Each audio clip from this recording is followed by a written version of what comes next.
Pois é, que pergunta. O que está por detrás da história de Jacó? Nada melhor do que a Bíblia para poder nos responder. E quanto à questão de qual é o momento em que Jacó tem a sua história mudada, muita gente fala sobre o Val de Jaboque. Mas vamos ver o que a Bíblia diz. Gênesis, capítulo de número 32, diz assim, a partir do verso de número 22. E levantou-se aquela mesma noite, tomou as suas 2 mulheres, e as suas 2 servas e os seus 11 filhos, e passou o Val de Jaboque. E tomou-os e fê-los passar o ribeiro, e fez passar tudo o que tinha. Jacó, porém, ficou só, e lutou com ele um varão, até que a alva subia, e vendo que não prevalecia contra ele, tocou a juntura de sua coxa, e se deslocou a juntura da coxa de Jacó, lutando com ele. E disse, deixa-me ir, porque já a alva subiu, porém ele disse, não te deixarei ir, se me não abençoares. E disse-lhe, qual é o teu nome? E ele disse, Jacó.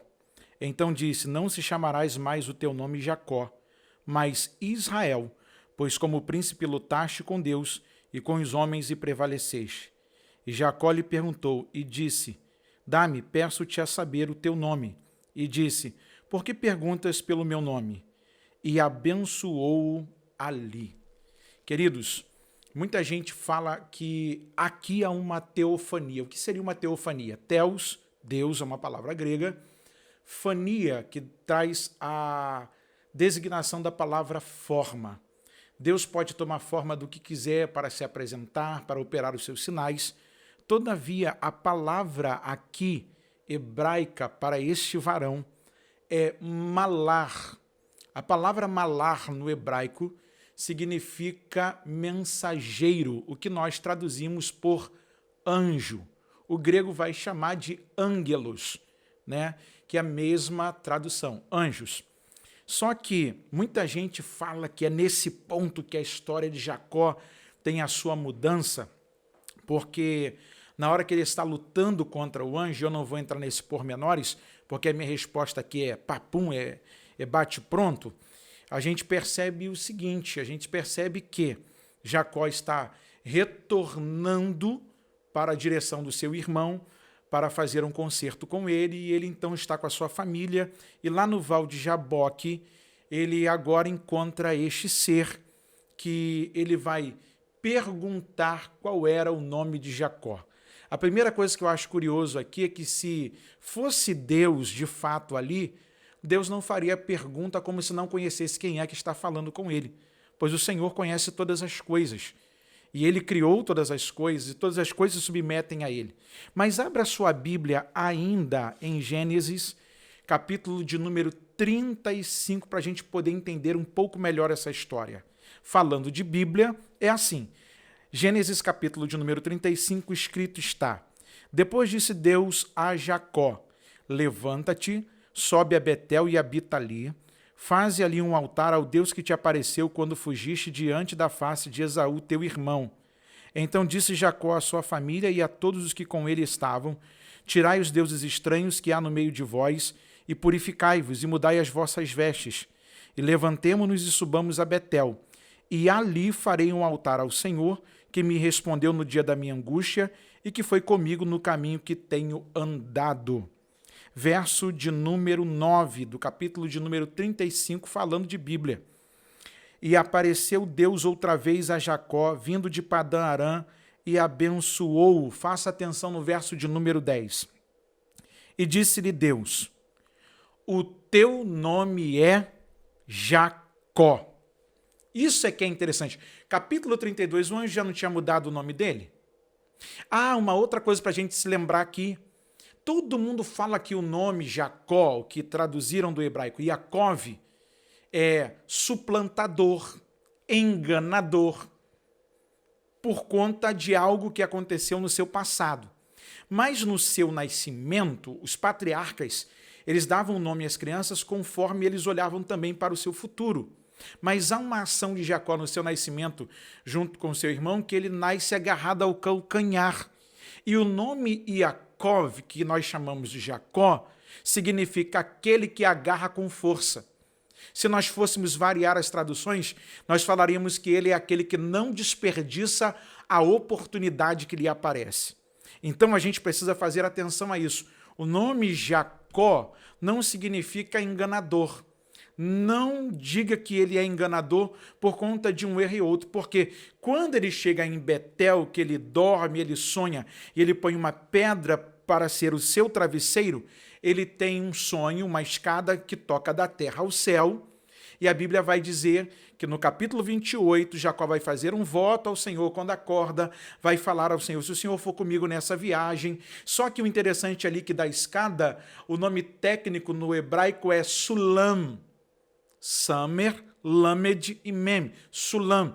E pegando essas 3 letrinhas hebraicas, para quem gosta de guimátria, os cabalistas trabalham muito com isso, eles sabem que a letra hebraica tem um valor numérico, as letras que compõem a escada que Jacó sonhou, está registrado em Gênesis capítulo de número 28, é justamente o somatório do nome Machia lá na frente. E aí você vai entender, e é isso bom a gente falar, pegue a sua Bíblia em casa e você vai ver em João, Mateus, Marcos, Lucas, João, no capítulo de número 1, nos versos derradeiros, há algo importantíssimo para a gente entender essa passagem bíblica. E Filipe, verso 44 de João capítulo 1, e Filipe era de Betsaida, cidade de André e de Pedro. Filipe achou Natanael e disse-lhe, havíamos achado aquele de quem Moisés escreveu na lei e de quem escreveram os profetas, Jesus de Nazaré, filho de José. E disse-lhe Natanael, pode vir alguma coisa boa de Nazaré? Disse-lhe Filipe, vem e vê. Jesus viu Natanael vir ter com ele e disse dele, eis aqui um verdadeiro israelita em quem não há dolo. Disse-lhe Natanael, de onde me conheces tu? Jesus respondeu e disse-lhe, antes que Filipe te chamasse, te vi eu estando tu debaixo da figueira.